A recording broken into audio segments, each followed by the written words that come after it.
It was supposed to be a routine political discussion, another fiery exchange on Capitol Hill between two public figures known for their sharp wit and unyielding stances. But what unfolded that evening left the studio in stunned silence and millions of viewers glued to their screens. Michelle's voice trembled with authority as she leaned forward, pointing toward the exit. "Senator Kennedy, if you can't respect this discussion, you can leave," she declared. The air was thick with tension, her tone final, or so she thought. For a few seconds, Kennedy didn't move. His face, calm but unreadable, seemed to hold back a storm. Cameras zoomed and even the host hesitated, sensing that something rare was about to happen. 45 seconds passed, long enough for the audience to feel the weight of the moment. Then Kennedy stood up, adjusted his tie, and with that familiar Southern charm, he delivered a line that would echo across headlines the next morning.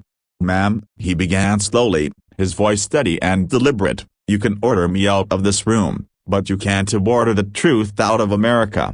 The room froze. Michelle's confident posture faltered for the first time. The audience silent just seconds before broke into gasps and scattered applause. Even the host, caught between neutrality and disbelief, struggled to maintain composure. Kennedy didn't stop there. He continued, his tone now carrying both conviction and restraint. "For years, we've all been shouting at each other, thinking volume replaces value. But maybe the real courage," he said, glancing at Michelle, "isn't in silencing the other side, it's in listening when it's hardest to hear."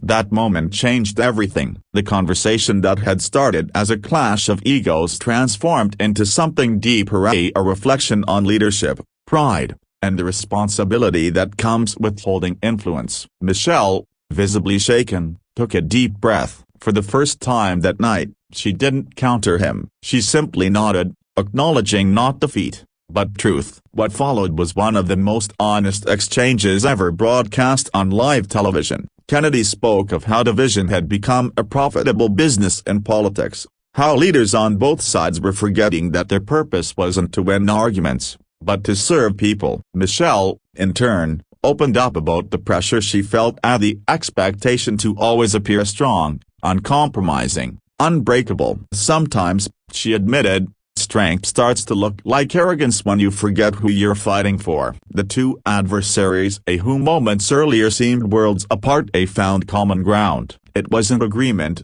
but understanding. For viewers, it was a powerful reminder that empathy and humility can still pierce through walls of pride. By the time the show ended, social media was ablaze. Hashtags like #TruthOverEgo and #KennedyMoment trended worldwide. People didn't just see a political spat, they saw a raw, human moment. One man's courage to speak the truth respectfully had disarmed hostility and inspired reflection across the nation. As the credits rolled, Kennedy's final words lingered like an echo in the hearts of millions. "We can't fix what's broken by shouting over it. We fix it by remembering that we're all in this together, even when we disagree." In a world drowning in noise, that quiet truth hit harder than any argument. And for once, everyone, including Michelle, was listening.